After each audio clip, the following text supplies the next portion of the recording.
Assalamualaikum warahmatullahi wabarakatuh. Innal hamdalillah nahmaduhu wa nasta'inuhu wa nastaghfiruh wa na'udzu billahi min shururi anfusina wa sayyiati a'malina. May yahdihillahu fala mudhillalah wa may yudlil fala hadiyalah. Wa ashhadu an la ilaha illallah wahdahu la syarikalah wa ashhadu anna Muhammadan abduhu wa rasuluh. Amma ba'd. Jemaah Ta'lim Al-Muqarrabin, kita lanjutkan pembacaan kitab Al-Adabul Mufrad dari hadis yang ke-692.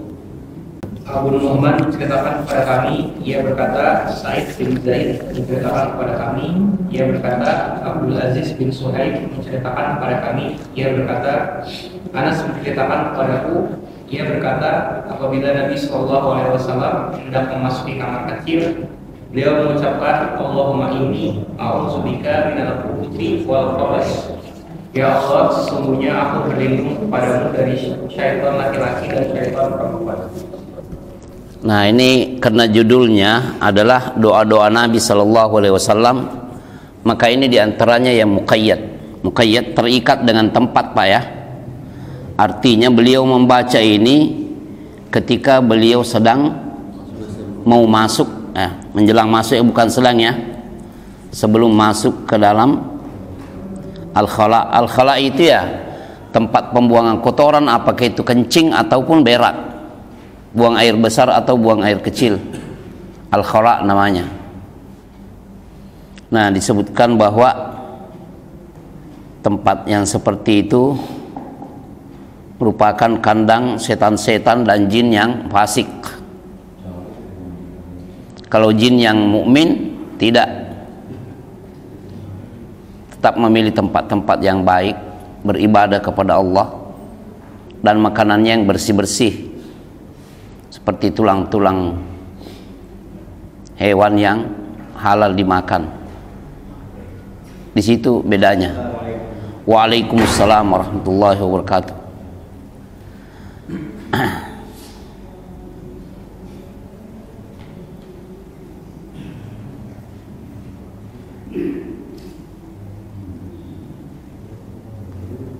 Beliau berdoa, Allahumma, ya Allah, inni, sesungguhnya aku, a'udzubika, aku memohon perlindungan kepadamu ya Allah, minal khubuthi, terhadap segala kejahatan setan laki-laki, wal khabaithi, dan segala kejahatan setan perempuan.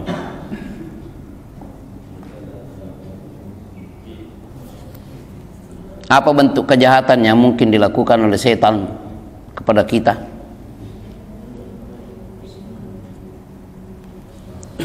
Antum perlu tahu begini, antum pernah mendengar gak orang masuk kamar mandi tiba-tiba jatuh? Mungkin secara medis mengatakan itu karena ventilasi AC-nya kurang ini, atau kamar mandinya kurang memadai, jadi saat dia masuk itu kurang oksigen. Nah, itu kan sehingga dia puyeng, jatuh, dan terbentur kepalanya di sudut ini, pendarahan, dibawa ke UGD, sudah lepas. Tapi tidak tertutup kemungkinan begini kan. Makanya antum, ketika para ulama menjelaskan golongan manusia-manusia yang sering kesurupan itu ada 3. Pertama, anak-anak yang memang lemah. Dan antum perlu tahu, ada setan khusus pada waktu maghrib itu yang memang khusus untuk mengganggu anak-anak. Makanya kita diperintahkan kalau mendengarkan azan maghrib, anak-anak itu dikekep, jangan dibiarkan berkeliaran. Kalaupun ikut ke masjid untuk salat maghrib, ya sudah, jangan dibiarkan berkeliaran di halaman masjid. Kekep masuk, ambil masuk dengan kita. Golongan yang kedua perempuan yang pada dasarnya lemahkan, tidak sholat ketika dia haid dan nifas. Dan golongan yang ketiga yang sering menjadi sasaran, laki-laki yang kurang berzikir kepada Allah, sholatnya sudah tidak benar, atau dia rajin sholat cuma memiliki kebiasaan-kebiasaan yang buruk, seperti keluar dari rumah jarang berzikir, atau mungkin sholatnya juga tidak khusyuk, karena memang ketika sholat itu ada setan khusus untuk menggoda, kan, mengganggu, namanya setan khinzab, ya, atau setan khinzib, begitulah. Nah, ini secara khusus Nabi Shallallahu Alaihi Wasallam mencontohkan untuk kita amalkan, memohon kepada Allah yang Maha Kuasa agar dihindarkan dari keburukan setan.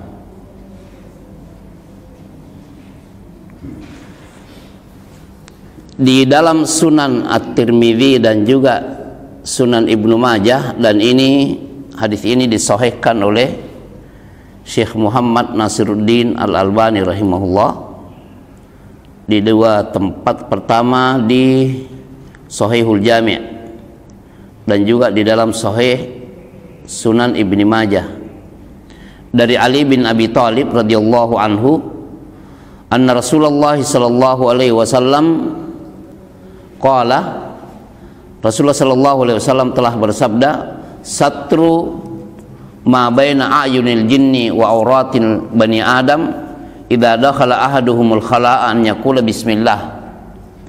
Yang menjadi penghalang penutup antara mata-mata jin dan aurat-aurat anak cucu Adam apabila dia masuk ke kamar pembuangan WC, kalau dia mengucapkan bismillah.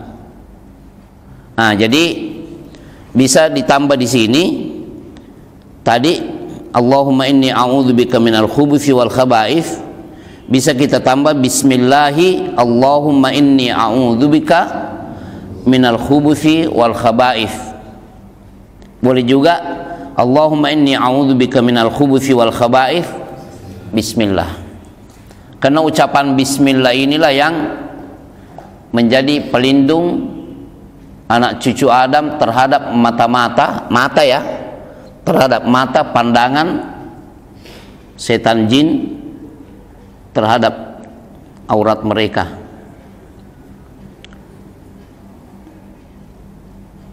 Dan ini merupakan keistimewaan berzikir ketika setiap mau masuki kamar mandi atau WC,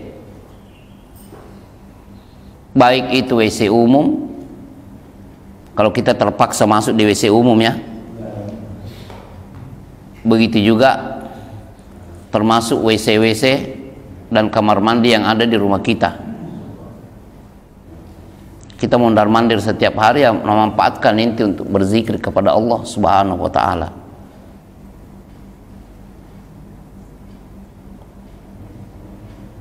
Dalam perjalanan butuh buang air kecil, jangan lupa bismillah Allahumma inni a'udzubika minal khubuthi wal khaba'ith.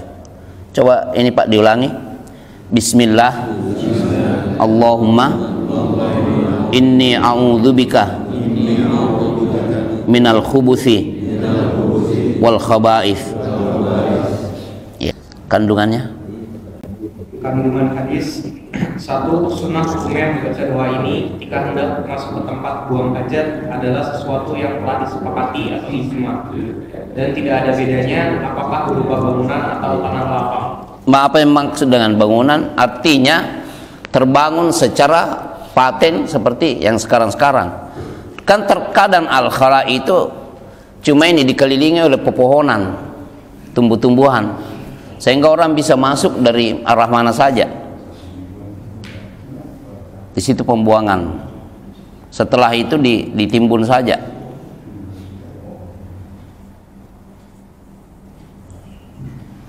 Kalau di tempat terbuka, ya biasanya penutupnya hanya,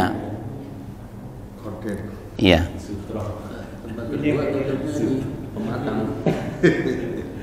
Dan terkadang kita melewati kampung-kampung itu tidak orang mandi di sungai atau tanpa batas ya. Ini diantara adab ya. Jadi tuntunan Rasulullah Sallallahu Alaihi Wasallam itu kalau kita mempelajari lewat bab fikih ya, kalau bab tahara itu masuk dalam bab tahara.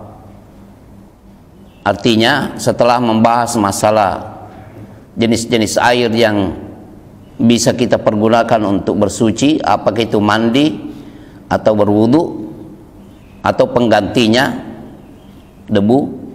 Nah, ini pembahasan ini masuk nih. Adab-adab yang terkait dengan memasuki tempat pembuangan, apakah itu untuk buang air besar ataupun buang air kecil atau kedua-duanya. Ini adabnya diantaranya, baca doa seperti ini. Dan nanti adab yang kedua ketika keluar itu hadis ini, coba dibaca Pak.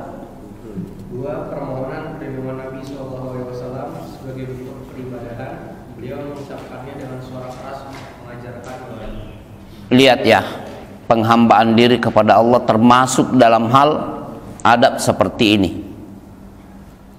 Masuk di dalam pasar juga ada doanya, sampai-sampai dijanjikan pahala 1 juta dan penghapusan dosa 1 juta dosa ketika berzikir masuk di pasar.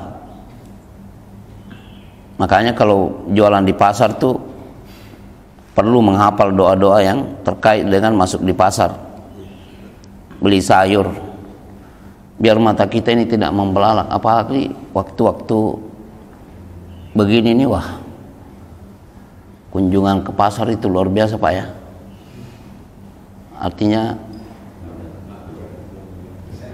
kalau tidak ini datang ke pasar dengan berzikir itu, mata ini bisa disalahgunakan. Begitulah Nabi Shallallahu Alaihi Wasallam ini mencontohkan penghambaan diri kepada Allah. Kita diciptakan memang untuk beribadah kepada Allah. Lihat Nabi, mau masuk keluar WC saja berdoa. Siapa yang sanksi dengan ketakwaan beliau? Sudah diampuni dosanya, baik yang lalu maupun yang akan datang. Liyaghfira lakallahu ma taqaddama min dzambika wa ma ta'akhkhar. Manusia yang paling mulia di sisi Allah, baik di dunia ini maupun di akhirat nantinya, beliau. Tapi beliau mencontohkan penghambaan dirinya setiap saat. Nah, ini untuk kita ikuti. Yang kedua, memohon pertolongan, karena firman Allah yang suka setiap rakaat kita baca itu, iyyaka na'budu wa iyyaka nasta'in. Tidak boleh terlepas dari dua hal ini. Menghambakan diri hanya kepada Allah Subhanahu wa taala, tapi dalam waktu yang bersamaan kita merasa butuh pertolongan untuk melaksanakan ibadah ini, karena kita tidak hebat, perlu pertolongan. Kalau ada ketaatan yang kita lakukan itu bukan karena kehebatan kita, tapi itu karena pertolongan Allah untuk kita bisa melakukannya. Betapa banyak orang sehat-sehat tidak ke masjid.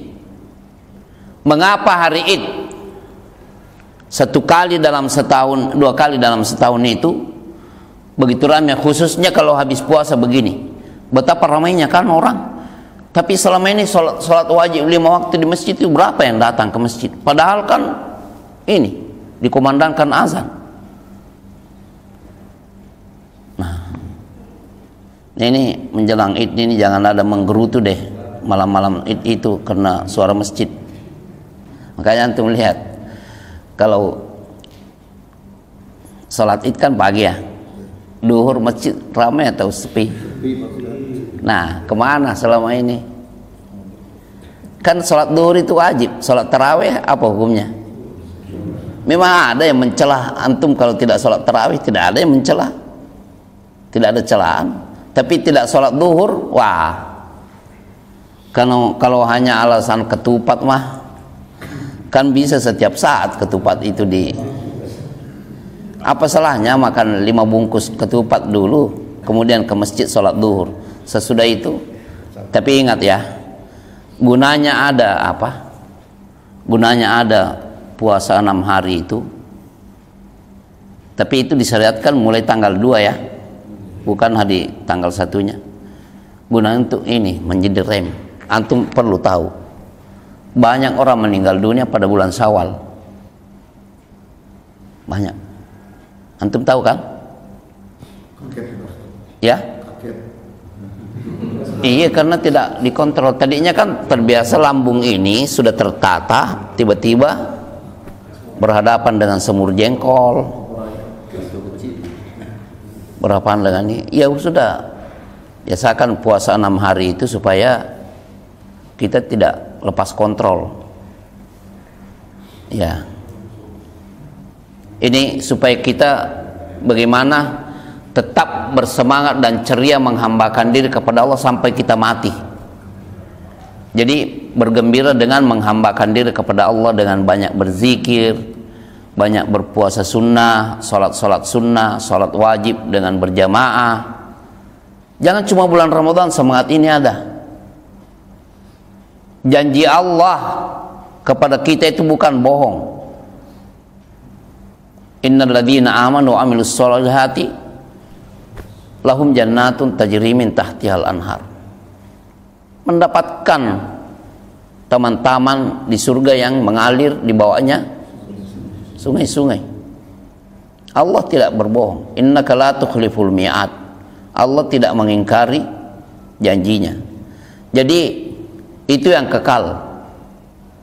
Kemudian di waktu-waktu terakhir ini, 10 malam terakhir ini, kita menghambakan diri dengan mengharapkan Lailatul Qadar. Orang-orang yang sudah meninggal dunia, kedua orang tua kita atau salah satu di antaranya yang sudah pergi mendahului kita, jangan lupa didoakan. Doakan kaum muslimin dan muslimat yang mendahului kita. Karena begini Pak, Lailatul Qadar itu kan lebih baik daripada 1000 bulannya. Berapa tahun? Nah, coba kita belum tentu sampai 80 tahun. Sudah 80 tahun di sini. Siapa yang paling tua di sini, Pak? Ya, sakadik deui. Jadi manfaatkan ini keistimewaan tersebut, karena Lailatul Qadar itu masuknya pas azan maghrib. Kalau kita mendengarkan azan lalu kita jawab, itu sudah mendapatkan keistimewaan Lailatul Qadar itu. Jangan pernah beranggapan nanti jam-jam sekian malam itu turun dari ini tanggapan yang salah. Laila, malam, kalau dalam syariat Islam itu mulai dari terbenamnya matahari. Jadi kalau azan dikomandangkan lalu antum jawab lalu berdoa, itu sudah dapat. Sholat 2 rakaat sebelum maghrib, 2 rakaat sesudah maghrib juga, khusyuk sholat maghrib, baca Quran, nanti qiyam Ramadan dengan khusyuk, bukan sambil ngantuk ya. Nah itu sudah mendapatkan keistimewaan. Banyak berdoa. Kalau selama ini ada yang tidak bisa tercapai, ya manfaatkan doa itu. Ya Allah, pengen begini-begini tidak pernah tercapai, ya sudah minta di situ. Ya ini intinya ceria ya, ceria selama bulan Ramadan dan keceriaan beribadah menghambakan diri kepada Allah berlanjut sesudah Ramadan. Karena kita memang diciptakan untuk ini. Dan jangan lupa meminta pertolongan. Setiap sesudah salat, Allahumma a'inni ala dzikrika wa syukrika wa husni ibadatika. Kalau kita berhasil zikir pagi dengan ini 100 kali, ini 100 kali, ini 1 kali, ini 3 kali, itu bukan karena kehebatan kita, tapi itu karena pertolongan Allah Subhanahu wa taala kepada kita. Kita itu tidak hebat, lemah, banyak godaan, malas, itu semuanya. Ya demikian ya. semoga kita termasuk hamba-hamba Allah sekeluarga yang dirahmati dengan adanya keistimewaan Lailatul Qadar. Kita tidak tahu tahun depan masih atau tidak nih, nggak ada jaminannya. Saya dan antum semua tidak ada jaminan masih hidup pada bulan tahun depan 1445 Ramadan, belum tentu. Terkadang hidup tapi sedang dirawat di rumah sakit. Mau apa? Ya Pak.